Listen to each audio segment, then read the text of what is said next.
All right, we're closing in on 1 year owning our first short-term rental, our first Airbnb in the North Georgia mountains. So today I want to talk about the couple of things, and I've got five that I would do different if I were to do it all over again today. Five things I would do different that would make it a much more successful run with our short-term rental. This is Steve with the Malone Home Team here in the North Georgia area. Now, don't get me wrong. Very happy with where we are right now. Has it been everything we wanted it to be? No. We had that little loss a couple months ago where we had a plumbing leak. We were down for about 6-7 weeks and really couldn't rent the place out.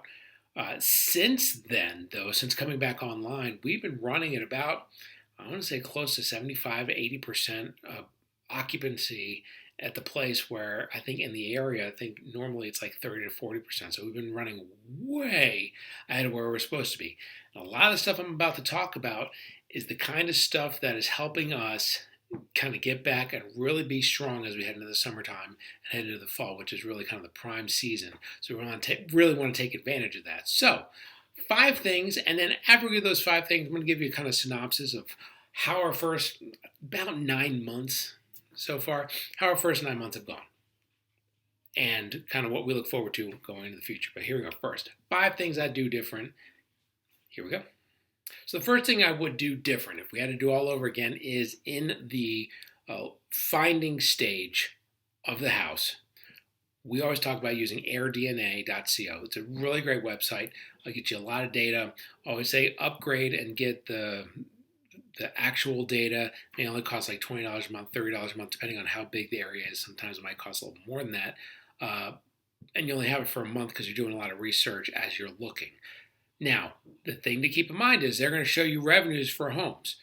The revenue that we had for the home that we were looking at, and then you look at the amount of money that we were looking at spending and bringing in, things like that, it all checked out.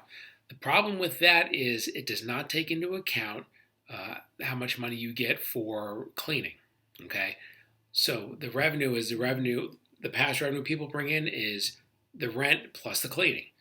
You got to keep in mind, if you're paying for 7 cleanings, it's a pretty, 7 cleanings a month, 8 cleanings a month, whatever it is, that's a pretty substantial hit. Like at our place, we charge about $125 for cleaning. You talk about 7 or 8 cleanings a month, you're talking about something in the neighborhood of, what is that? Carry the one, like almost $1,000 extra. So that is money you have to take into account. I'll be 100% honest with you, didn't really realize it just because we hadn't done it yet. So the numbers look like they would make more sense. We gave ourselves a little bit of wiggle room, but still it wasn't enough wiggle room to take into account that cleaning fee. So that's the one thing you got to keep in mind. If you're looking on airdna.co, that's the website to look for, and I'll put the link down below. As you're looking at that, trying to figure out what makes the most sense, how much money a property makes, things like that, the amount of money that property makes, that takes into account the cleaning fee. So you got to back that cleaning fee out as well. So this property would not have made, obviously, quite as much money netting than what it looked like when we were first looking at it. Would we have bought it over again? I don't know. Here we are right now. We may have looked a little bit harder, a little bit deeper, see what we found.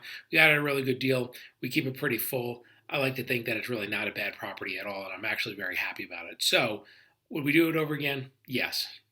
But we do some things differently, and that's one thing that we would do differently. When looking, keep that thing in mind. The cleaning fee is not included in that number.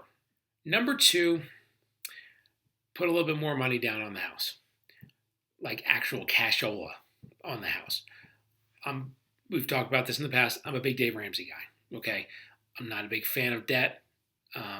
You've got to be careful with debt, things like that. That being said, I'm also a real estate agent, and I understand the real estate game. So at some point, I got to make a decision what makes the most sense. I know real estate. I know what was going on. And last July, when everything was starting to crash, looking at this particular property that we bought, had already come down a whole bunch from where they had initially had it listed. It was much lower than probably where its value was. We got a deal on it. We used equity on our main home to purchase the house. We took an equity line out to put into this. So part of the money that we make off of the house up there in Talking Rock, that money goes towards paying down that equity loan. So we're paying not only the mortgage but also the equity loan. That being said, it all basically comes out even, so it all kind of works out. But I wish there was more margin, and that comes from having cash. for the next deal that we do, and we're starting to kind of work things around to figure out how to do that, need to have a little bit more cash to put in just to give yourself a little bit of margin. I mean, is it a situation where if I had 10% cash and I had to get equity loan for the other 10% to put down, would that make it a little bit easier? It would make it a little bit easier. Should I do 20% down? Yes. If you're Dave Ramsey, you say you don't take any loan out on the rental property, you pay the whole thing cash. That way, if nobody ends up in it, you don't end up underwater. Whatever floats your boat. Okay, everybody's got their own approach to things. I love Dave Ramsey for getting out of debt. When it comes to the rental property, this is how we're approaching it. We took the equity loan, but I kind of wish I had more cash position in it. In a couple of years, that's going to change because the home prices are going up. The home price in 9 months, the home value has already gone up about 5-6% in 9 months, and that's a flat 9 months where not a whole lot was going on in the North Georgia area. Home price has gone up 5 or 6% in 9 months. Not bad. I'll take it. So if we had to do it all over again, we put a little bit more cash down on it. We would have waited a minute, put some cash away, and put some cash on it. But here we are, didn't do it. If I had to do it over again, that's what I'd do. The third thing that I would do different, I would get a home warranty right out of the gate. Now, I say that to say this. A home warranty covers a lot of stuff. It covers your air conditioning, covers your heat, covers refrigerator, washer, dryer, things like that. The issue I have with my home warranty is this house is up in the mountains up near Jasper and LJ up in North Georgia. So it's in Talking Rock, a little town, North Georgia. If something happens to my air conditioner and I call them, it's going to take a couple days to get somebody out there. It may take them a couple of days to figure out what they want to do and this and that. It could take a minute. Whereas if I have renters in there and the air conditioning breaks in July, I can't call them and say, hey, y'all, I hate to say this, but y'all going to have to just chill for 5 days until the warranty company gets somebody out there. We got to get it fixed. So in that situation, I'm going to call just a local place and get it done. But the warranty company, what the warranty company will do, and what I'm calling it myself, is catastrophe coverage. We had a water leak. We had a water leak that was not apparent. It was under the house, in the crawl space, and the crawl space is very shallow. There's no access to it. The only reason we knew it was a water leak was because of the water bill. And then it took forever for us to find it. A couple plumbers that came out couldn't find it. We had to get the pressure tester guy to come out and take a look at it, and he found it under the house, and we would have never found it. It caused all kinds of damage, all that good stuff. In that situation, it makes sense to have the warranty. It's only about $55 to $60 a month for the coverage that we have. Is that a lot for something that we probably won't use? Maybe, but I call it catastrophe coverage.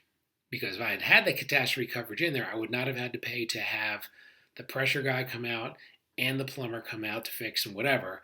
It would have all been covered, or it would have all been like one service call. So I say all that to say if I had to do it all over again, I would have had that warranty in place at first.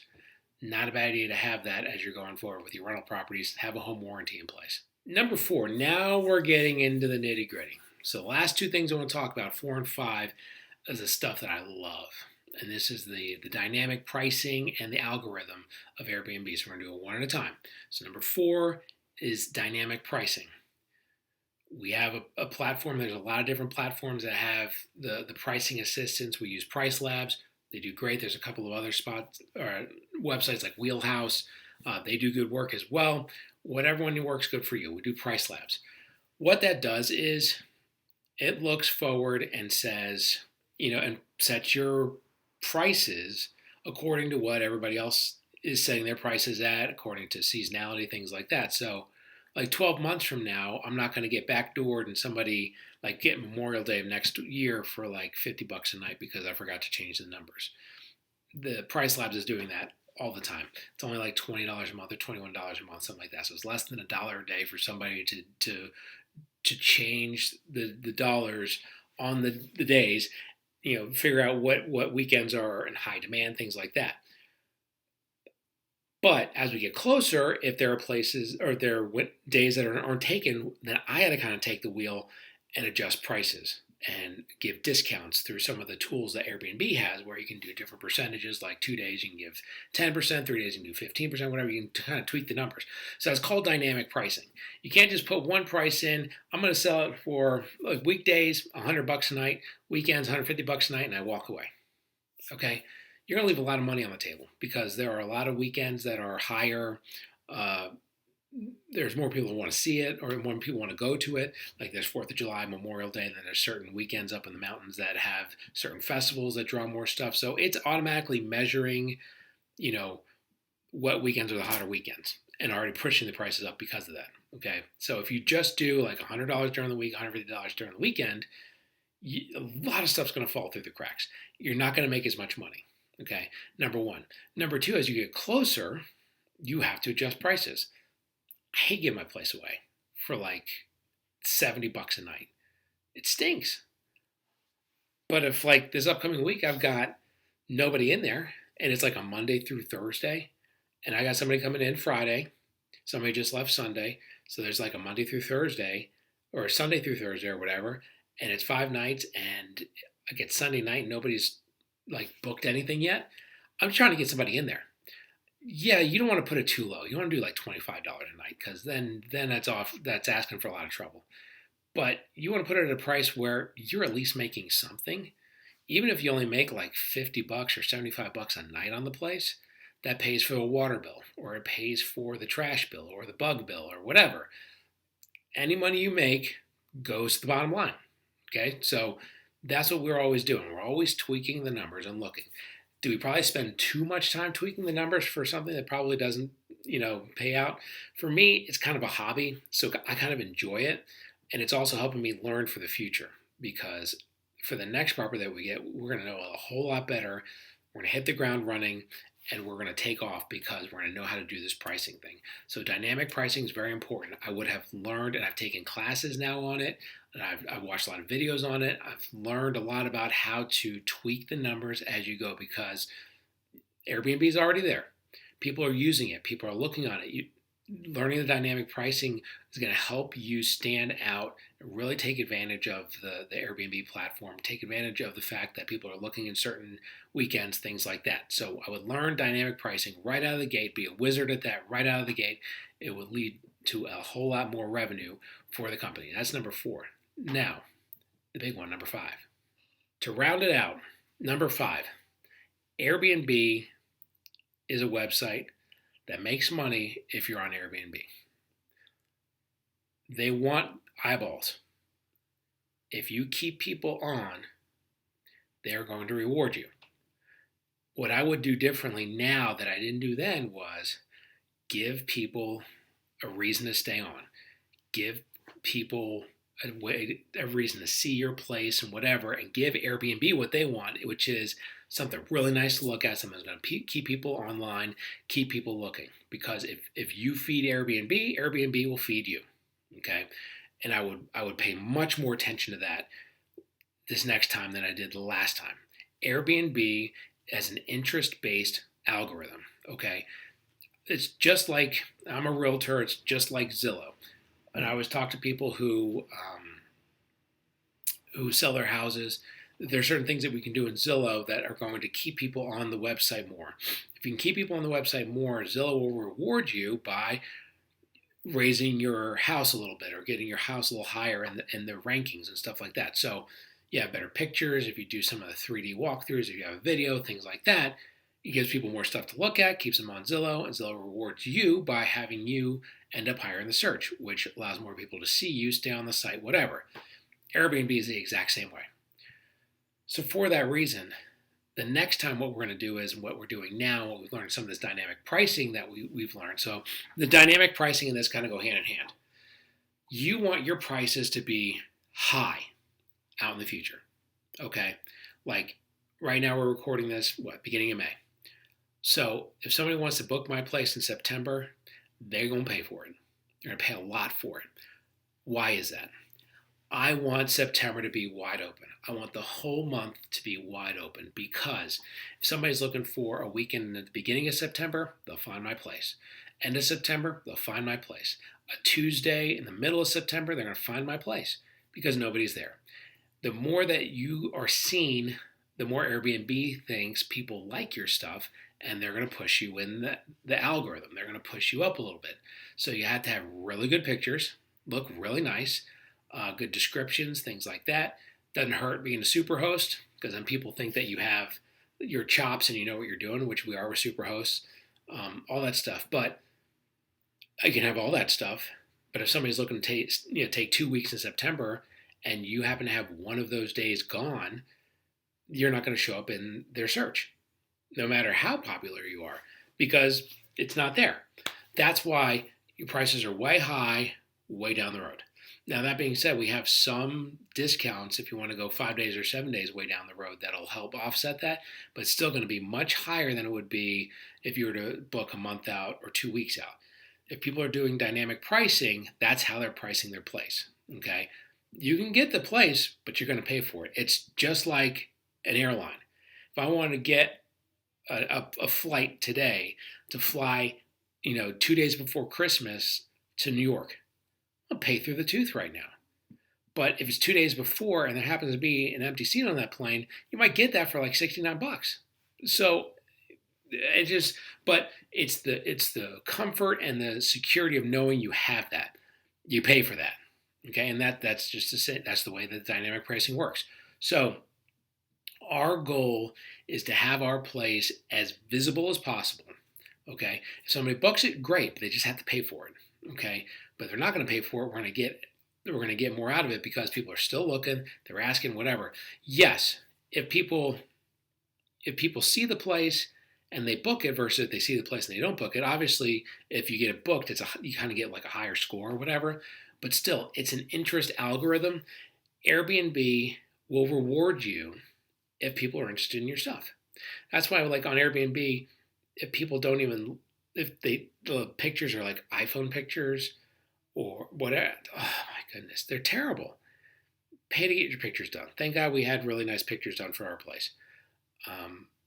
But that's the one thing that I would do differently, is I would approach this more from the standpoint of Airbnb. When using Airbnb, it's an interest algorithm, okay? And everything that we have to do has got to be, how do we get our place in front of a lot of eyeballs? The more eyeballs we get in front of, the more we get rewarded. Okay, so everything that we have to do, from pricing to pictures to descriptions to all that stuff, has to be to feed Airbnb a quality product to give to their people. Okay, so that's the one thing that I would do differently, is just keeping in mind how to approach Airbnb. It's not just a booking site. Okay, it is a site that it's very artistic. It's they're trying to cater to their people, give their people an experience not only on the platform, but when they book and end up somewhere. Okay, they're doing both of those things. Okay, so you've got to cater to both of those things, not just the nice house with a couple pictures. You want really nice pictures, really nice house. Okay, so you got to keep that in mind. If you're starting over again, I would keep that in mind right off the bat about Airbnb. Okay, I'm going to give you a bonus one. Real quick. We're on VRBO.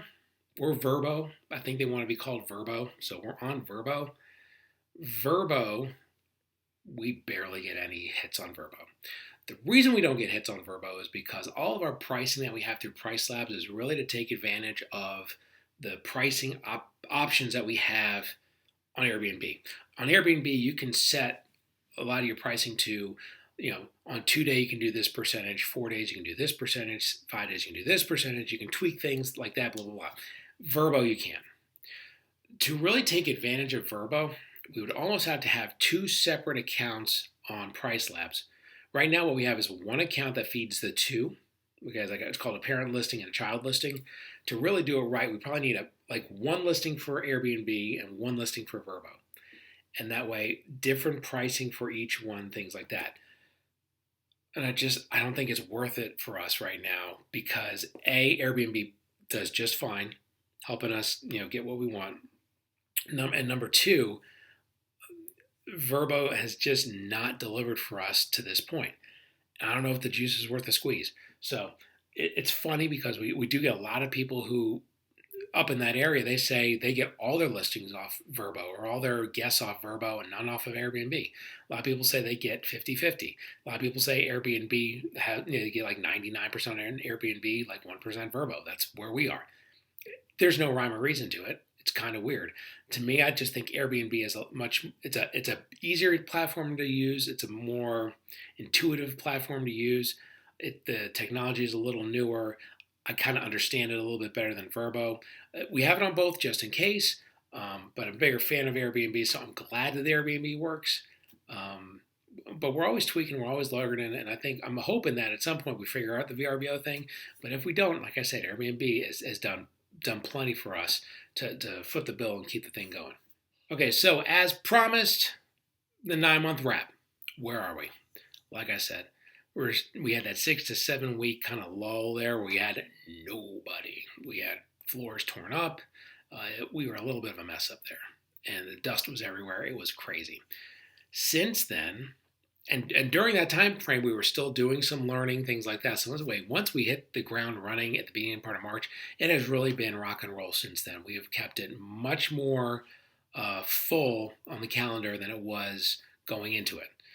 We're still trying to tweak. I'm still trying to figure out, at the end of the day, in a perfect world, from a pricing standpoint, your goal is to have people coming in about 2 weeks out and having the next 2 weeks completely full and nobody beyond those 2 weeks. From a standpoint of how do you maximize your profit, how do you get in front of more people, things like that. That's kind of our goal, is to be like 2-3 weeks out, we have a decent amount covered.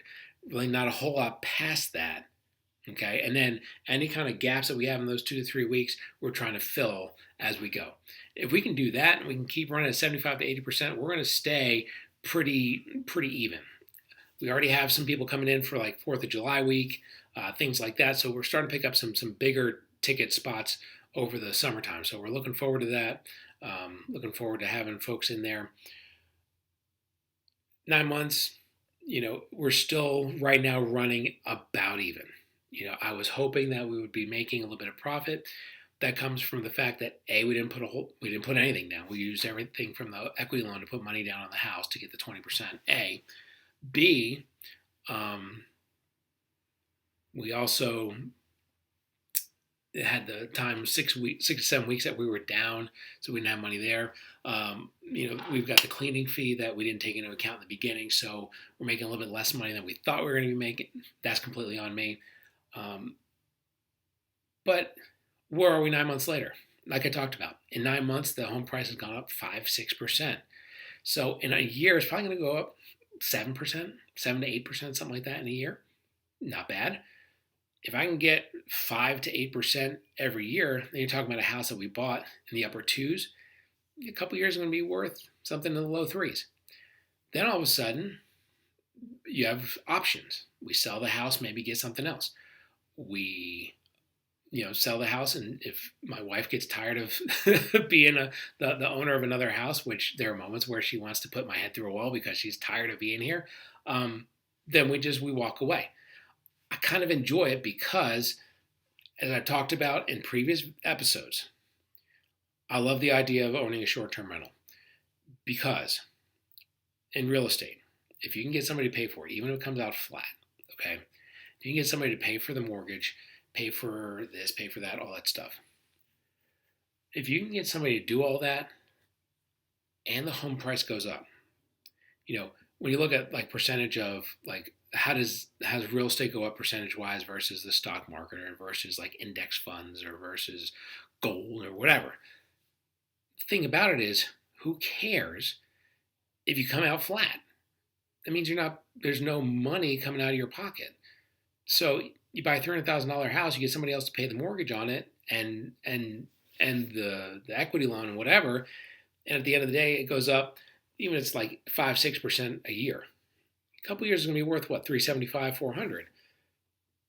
So, but you didn't put any money into it, like of your cash. It's not like you use cash to invest in an index fund or invest in stocks or whatever. Then the percentage matters. The other thing is it's a bigger chunk. I mean, if you got a 5% rate on $100, then the year you're going to have $105. That's okay. like whatever. But you're talking about a 5% rate on a $300,000 house. All of a sudden, what are you looking at? You're looking at $15,000 at the end of the year. That's pretty good. You do that 5 years in a row, you got $75,000. Now you're talking. With real estate, you're just talking about just bigger chunks of money to play with. Okay, that's why, in the last couple of years during the pandemic, when all the prices were going up 15 to 20%, that's crazy numbers on people's houses. We're talking about people's houses have gone up like 100% in value in the last 4 or 5 years. Okay, so that's the thing. That's the thing I like about it, is the fact that it's going up. It's big chunks of money going up in value. And if you play your cards right, it's cash that you don't have to put into it. You're getting renters to help pay for it. They're helping to cover all the bills. And if you do everything right, you can actually make a little money each time. Now, I've got guys who I've talked to who have rental properties who are like, they'll never do that. They're only going to put 20% cash down on it. And that makes perfect sense because they're cash flowing a lot of money at this point because they had a whole bunch of rentals, things like that. It all depends on what you want to do and the amount of risk you're willing to take. I'm willing to take this risk because I'm in real estate and I know what the real estate market is doing right now. And I know that, what direction the real estate market is going. It's a risk I'm willing to take. You have to figure out for you what makes the most sense. So 9 months in, would I do it over again? Yes. Would I do it different? 100%. But I do it over again because I really do feel like real estate is the main vehicle to build wealth for me and my family going forward and create a legacy for our family going forward. In the last 9 months, that has not changed. The approach to it has changed. Some of the particulars have changed. We are learning. We said we weren't going to stub our toe and bash our head against the wall, but here we are, 9 months later, still rocking and rolling, getting ready to hit into summertime.